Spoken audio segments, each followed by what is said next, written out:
ನಮಸ್ಕಾರ. ಮರಣ ಅಥವಾ ಸಾವು ಅನ್ನೋದು ನಿಶ್ಚಿತ, ಬಟ್ ಅದು ಪ್ರಿಮೆಚೂರ್ ಅಂದರೆ ಅಪಕ್ವ ಅಥವಾ ಅಕಾಲಿಕವಾಗಬಾರದು. ಮರಣ ಆಗಬೇಕು ಅಂದರೆ ಒಂದು ಕಾಮನೆಸ್ಟ್ ಕಾಸ್ ಅಂದರೆ ಹೃದಯ ಸಂಬಂಧಿಸಿದ ಕಾಯಿಲೆಗಳು.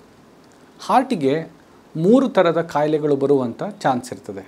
ಒಂದು ಹುಟ್ಟಿನಿಂದ ಬರುವಂಥ ಕಾಯಿಲೆಗಳು, ಎರಡನೇದು ನಮ್ಮ ಜೀವನ ಶೈಲಿ ಸರಿ ಇಲ್ಲದೆ ಇರೋ ಕಾರಣದಿಂದ ಪ್ರಿಮೇಚೂರ್ ಆಗಿ ಸಣ್ಣ ವಯಸ್ಸಿಗೆ ಬರುವಂತಹ ಮೇಜರ್ ಕಾಯಿಲೆಗಳು, ಮೂರನೇದು ವಯಸ್ಸಾದಂತೆ ನೈಜಕೀಯವಾಗಿ ಬರುವಂತಹ ಕಾಯಿಲೆಗಳಿರುತ್ತೆ. ಅದರಲ್ಲಿ ಕೂಡ ಇವು 3 ಥರ ಇರ್ತದೆ. ಒಂದು ಹಾರ್ಟ್ ಅಟ್ಯಾಕ್ ಅಂತ ಹೇಳ್ತೀವಿ. ಅದು ಹೃದಯಕ್ಕೆ ರಕ್ತ ಸಪ್ಲೈ ಕಡಿಮೆ ಆದಾಗ ಅಥವಾ ರಕ್ತ ಸಪ್ಲೈ ನಿಂತು ಹೋದಾಗ ಹಾರ್ಟಿಗೆ ಗಾಯ ಆಗೋದರಿಂದ ಹಾರ್ಟ್ ಅಟ್ಯಾಕ್ ಆಗುತ್ತೆ. ಎರಡನೇ ಕಾಯಿಲೆ ಹಾರ್ಟ್ ಫೇಲ್ಯೂರ್ ಅಂತ ಹೇಳ್ತೀವಿ. ಅಂದರೆ ಹಾರ್ಟು ಪಂಪ್ ಮಾಡಿದಾಗ ಏನು ರಕ್ತ ಹೊರಗಡೆ ಬರಬೇಕೋ ಆ ರಕ್ತ ಸಂಚಾಲನೆಯಲ್ಲಿ ಅಬ್ನಾರ್ಮಲಿಟಿ ಆಗೋದರಿಂದ, ಕಡಿಮೆ ರಕ್ತ ಪಂಪ್ ಮಾಡುವುದರಿಂದ ಅಥವಾ ಹಾರ್ಟ್ ಫಿಲ್ ಮಾಡೋಕ್ಕೆ ಆಗದೇ ಇರೋದರಿಂದ ರೋಗ ಬರೋದನ್ನು ಹಾರ್ಟ್ ಫೇಲ್ಯೂರ್ ಅಂತ ಹೇಳ್ತೀವಿ. ಮೂರನೇದು ಕಾರ್ಡಿಯಾಕ್ ಅರೆಸ್ಟ್ ಅಂತ ಹೇಳ್ತೀವಿ. ಅಂದರೆ ಹಾರ್ಟು ಬಡಿತವನ್ನು ಸಡನ್ನಾಗಿ ನಿಲ್ಲಿಸಿ ಬಿಡುತ್ತೆ ಅಥವಾ ಭಾಳ ರ್ಯಾಪಿಡಾಗಿ ಪಂಪ್ ಮಾಡೋಕ್ಕೆ ಪ್ರಯತ್ನ ಮಾಡುತ್ತೆ. ಆಗ ರಕ್ತ ಹೊರಗಡೆ ಬರದೇನೆ ಮೆದುಳಿಗೆ ರಕ್ತ ಸಪ್ಲೈ ಆಗದೇನೆ ನಾವು ಎಚ್ಚರ ತಪ್ಪಿ ಬೀಳೋದಕ್ಕೆ ಕಾರ್ಡಿಯಾಕ್ ಅರೆಸ್ಟ್ ಅಂತ ಹೇಳ್ತೀವಿ. ಸೊ ಹಾರ್ಟಿಗೆ 3 ಥರದ ಕಾಯಿಲೆಗಳು ಬರ್ಬೋದು: heart attack, heart failure, cardiac arrest. Usually cardiac arrest ಆಯಿತು ಅಂದರೆ ಔಟ್ ಆಫ್ ದ ಹಾಸ್ಪಿಟಲ್ ಅದರಲ್ಲಿ ಬದುಕುವಂಥ ಚಾನ್ಸಸ್ಸು ಬರೀ 20%. ಅಂದರೆ 100 ಜನಕ್ಕೆ ಕಾರ್ಡಿಯಾಕ್ ಅರೆಸ್ಟ್ ಆಸ್ಪತ್ರೆಯಿಂದ ಆಚೆ ಆದರೆ ಅದರಲ್ಲಿ 20% ಮಾತ್ರ ಬದುಕಿ ಆಸ್ಪತ್ರೆಗೆ ಸೇರಿಕೊಳ್ತಾರೆ. ಹೀಗಾಗಿ ನಾವೆಲ್ಲರೂ ನಮಗೆ ಒಂದು ಹಾರ್ಟ್ ಪ್ರಾಬ್ಲಮ್ ಬರಬಹುದು ಅನ್ನುವಂಥ ಒಂದು ಸತ್ಯವನ್ನು ಅರಿತು ನಮ್ಮ ಜೀವನವನ್ನು ನಿರೂಪಿಸ್ಕೊಳ್ಬೇಕು. ಹೇಗೆ ಅಂದರೆ, ಸಣ್ಣ ಮಕ್ಕಳಿದ್ದಾಗ ಯಾರೇ ಆಗಲಿ ಒಂದು ಸತಿ ಹಾರ್ಟಿನ ಪರೀಕ್ಷೆ ಮಾಡಿಸ್ಬೇಕು. ಹುಟ್ಟಿದಾಗಿಂದ ಹಿಡಿದು ಒಂದು 15 ವರ್ಷದಲ್ಲಿ ಯಾವಾಗಾದರೂ ಒಂದು ಸತಿ ಒಂದು ಹಾರ್ಟಿನ ತಪಾಸಣೆ ಆಗಬೇಕು. ಒಂದು ECG ಆಗಬೇಕು, ಡಾಕ್ಟರ್ ಒಬ್ಬರು ಕಾರ್ಡಿಯಾಲಜಿಸ್ಟ್ ಅಥವಾ ಫಿಸಿಷಿಯನ್ ಅಥವಾ ಪೀಡಿಯಾಟ್ರಿಷನಿಂದ ಪರೀಕ್ಷೆ ಆಗಬೇಕು. ಆಮೇಲೆ ಒಂದು ಈಕೋಕಾರ್ಡಿಯೋಗ್ರಾಮನ್ನು ಪರೀಕ್ಷೆ ಮಾಡಬೇಕು. ಅವರಿಗೆ 100ರಲ್ಲಿ ಒಬ್ಬರಿಂದ ಇಬ್ಬರಿಗೆ ಹುಟ್ಟಿನಿಂದನೇ ಹಾರ್ಟಿಗೆ ರೋಗವಿರುತ್ತೆ.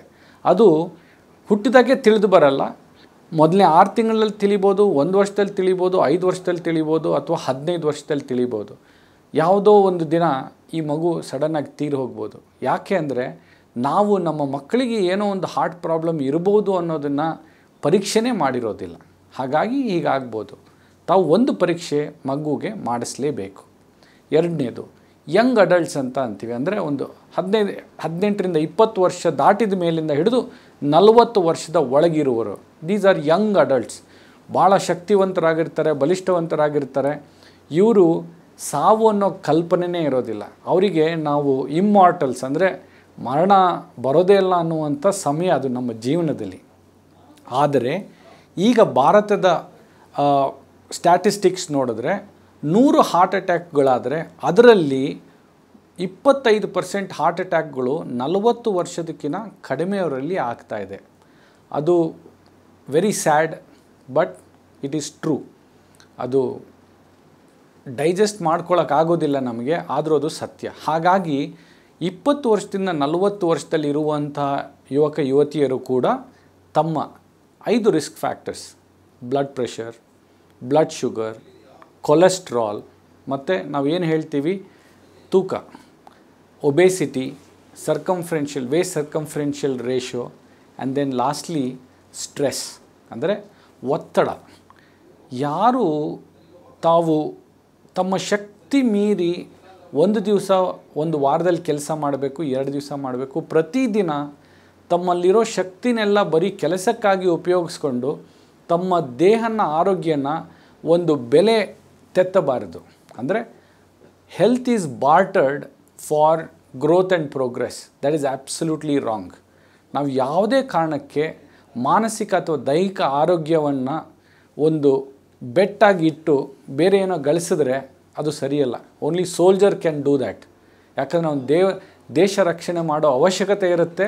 ಹಾಗಾಗಿ ಅವರು ಮಾಡ್ಬೋದು. ನಮ್ಮೆಲ್ಲರಿಗೂ 80-85 ವರ್ಷ ಒಳ್ಳೆ ಆರೋಗ್ಯದಿಂದ ಜೀವನ ನಡೆಸುವಂತಹ ಒಂದು ಗಿಫ್ಟ್ನ ನೇಚರ್ ಅಥವಾ ದೇವರು ಕೊಟ್ಟಿದ್ದಾನೆ. ಅದನ್ನು ನಾವು ಉಳಿಸ್ಕೊಂಡು ಹೋಗಬೇಕು, ಬೆಳೆಸ್ಕೊಂಡು ಹೋಗಬೇಕು. ಅದನ್ನು ಕೊಂಡ್ಕೊಳ್ಳೋಕ್ಕಾಗೋದಿಲ್ಲ.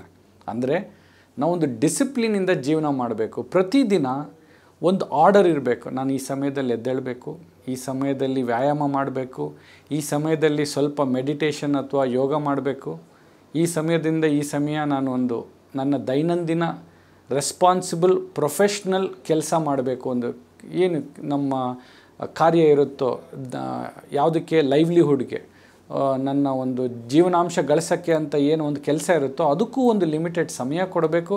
ಅದಾದಮೇಲೆ ಬಂದು ಮನೆಯವ್ರ ಜೊತೆಗೆ, ಸ್ನೇಹಿತರ ಜೊತೆಗೆ ಒಂದು ಸಂತೋಷವಾದ, ರಿಲ್ಯಾಕ್ಸ್ ಆದ ಸಮಯನ ಕೂಡ ಕಳೀಬೇಕು. ಆಮೇಲೆ ಮಲಗೋ ಮುಂಚೆ ಒಂದು ಖುಷಿಯಾಗಿ ಒಂದಿಷ್ಟು ಸಮಯ ಕಳೆದು ಮತ್ತೆ ನಿದ್ದೆ ಮಾಡಬೇಕು. ಆ ನಿದ್ದೆ ಅನ್ನೋದು ಅನ್ಡಿಸ್ಟರ್ಬ್ಡ್ 6-8 ಗಂಟೆ ಇರಬೇಕು. ಇದು ನಾವು ಪಾಲಿಸಲಿಲ್ಲ ಅಂದರೆ ಇದು ಏನು ಈ ನೇಚರ್ 85 ವರ್ಷದಿಂದ 100 ವರ್ಷ ಭಾಳ ಕೊಟ್ಟಿದೆ, ಅದರ ಆಯುಷನ್ನು ಕಡಿಮೆ ಮಾಡ್ತಾ ಹೋಗ್ತೀವಿ. ಇದು ನಮ್ಮ ಕೈಯಲ್ಲಿದೆ. ನಮ್ಮ ಲೈಫ್ ಸ್ಪ್ಯಾನ್ ಅಂದರೆ ಜೀವನ ಅಂಶ, ಎಷ್ಟು ವರ್ಷ ಬದುಕ್ಬೋದು ಅನ್ನೋದು, ಎಷ್ಟು ಆರೋಗ್ಯದಿಂದ ಬದುಕ್ಬೋದು ಅನ್ನೋದು, ರೋಗಗಳು ಬರದೆ ಪೂರ್ತಿ ದೈಹಿಕ ಶಕ್ತಿಯಿಂದ ಬದುಕ್ಬೋದು ಅನ್ನೋದು ನಮ್ಮ ಕೈಯಲ್ಲೇ ಇರುತ್ತೆ. ನಾವು ಅದನ್ನು ಸರಿಯಾಗಿ ಉಪಯೋಗಿಸ್ಕೋಬೇಕು. ಸಣ್ಣ ವಯಸ್ಸಲ್ಲೇ ಆರೋಗ್ಯವನ್ನು ಕಳೆದುಕೊಂಡು ಹೆಸರುವಾಸಿಯಾಗಿ ಅಥವಾ ದುಡ್ಡು ಮಾಡಿದರೆ ಕೂಡ ಆರೋಗ್ಯ ಇಲ್ಲದಿದ್ದರೆ ಏನೂ ಉಪಯೋಗ ಆಗೋದಿಲ್ಲ.